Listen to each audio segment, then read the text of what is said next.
বিশ্বকাপ জয়ী দুই ওপেনারের সাথে আরও একবার জায়গা পেলেন মোহাম্মদ নাঈম শেখ। টিকে যাওয়া সাইফুদ্দিনের সাথে স্কোয়াডে ফিরলেন নাসুম।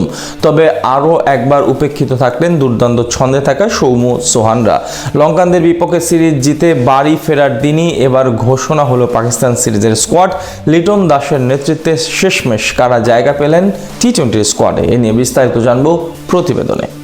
গেল দিন শ্রীলঙ্কার মাটিতে টি-20-র ঐতিহাসিক সিরিজ জিতেছে টিম টাইগার্স। টেস্ট এবং ওয়ানডের ভরাডুবির পর শেষ দিকে দারুণ দাপট দেখিয়েছে লিটন দাসের দল। একমাত্র সিরিজ জিতে স্বস্তি আর আত্মবিশ্বাস নিয়েই আজ বাড়ি ফিরেছে টাইগার ক্রিকেটাররা। এদিকে ফিরতে না ফিরতেই এবার পাকিস্তান সিরিজের স্কোয়াড ঘোষণা করলো বাংলাদেশ ক্রিকেট বোর্ড। কেননা আর মাত্র দুদিন বাদেই পর্দা উঠছে 3 ম্যাচের এই টি-20 সিরিজের। এর আগে পাকিস্তানের বিপক্ষে তাদের মাটিতে 3 ম্যাচের আরো এক টি-20 সিরিজ খেলেছিল লিটন দাসের দল, যেখানে হোয়াইট ওয়াশের লজ্জা নিয়েই বাড়ি ফিরতে হয়েছিল টাইগারদের। তাই হোয়াইট ওয়াশের বদলা নিতে এবার কারা জায়গা পেলেন টাইগারদের স্কোয়াডে, এ নিয়ে আগ্রহের কমতি নেই টাইগার ভক্তদের। টাইগারদের পাকিস্তান সিরিজের স্কোয়াডে এবারও ওপেনিং এর বিবেচনায় স্কোয়াডে জায়গা পেলেন যুব বিশ্বকাপ জয়ী দুই ওপেনার তানজিদ তামিম এবং পারভেজ ইমন। যদিও শেষ ম্যাচে গোল্ডেন ডাক নিয়ে বিদায় হয়েছেন ইমন, তবে সামর্থ্য বিবেচনায় এবারও স্কোয়াডে থাকছেন তিনি। অন্যদিকে লঙ্কা সিরিজের ওপেনিং এ গেল দিন রীতিমতো ঝড় তুলেছেন তানজিদ তামিম। 47 বলে 73 রানের অপরাজিত ইনিংসে দলকে জিতিয়েই মাঠ ছাড়েন তিনি। এর আগে আমিরাত এবং পাকিস্তান সিরিজেও ধারাবাহিক ছিলেন এই বাঁহাতি। তাই এবারও তার পূর্ণ আস্থা রেখেছে দলের নির্বাচকরা। এছাড়া আরো একবার স্কোয়াডে টিকে গেলেন টাইগার ওপেনার মোহাম্মদ নাঈম শেখ। টি-20-র এক ম্যাচে সুযোগ পেয়ে কাঙ্ক্ষিত রানের গতি তুলতে না পারলেও তার উপরই আস্থা রাখছে টাইগাররা।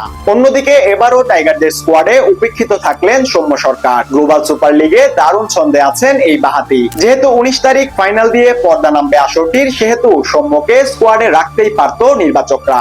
এছাড়া আগের বারের মতো এবারও জায়গা পেলেন না wicket keeper batter Nurul Hasan সোহান।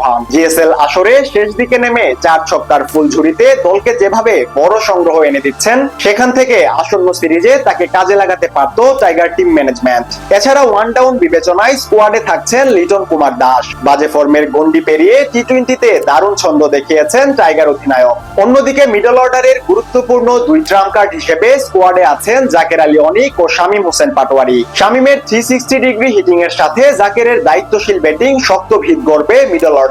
পাশাপাশি স্কোয়াডে আছেন তাওহিদ হৃদয় এবং শেখ মাহাদি। টাইগারদের টি-20 সিরিজ জয়ের অন্যতম নায়ক বলা চলে মাহাদিকে। তার সাথে স্পিন বিভাগের শক্তি বাড়াতে জায়গা পেয়েছেন টাইগারদের দুর্দান্ত লেগ স্পিনার রিশাদ হোসেন এবং অলরাউন্ডার মেহেদী হাসান মিরাজ। তাদের সাথে এবার স্কোয়াডে ফিরেছেন স্পিনার নাসুম আহমেদও। পাশাপাশি পেস বিভাগে যথারীতি থাকছেন দেশসেরা দুই পেসার তাসকিন আহমেদ এবং মুস্তাফিজুর রহমান। লঙ্কানদের বিপক্ষে দুর্দান্ত বোলিং করা তানজিম সাকিবও জায়গা পেয়েছেন স্কোয়াডে। 4 নম্বর পেসার হিসেবে দলে আছেন টি-20 সিরিজে অবিশ্বাস্য বোলিং করা শরীফুল ইসলাম। এছাড়া পেস বিভাগে আরো একবার টিকে গেছেন বোলিং অলরাউন্ডার মোহাম্মদ সাইফুদ্দিন।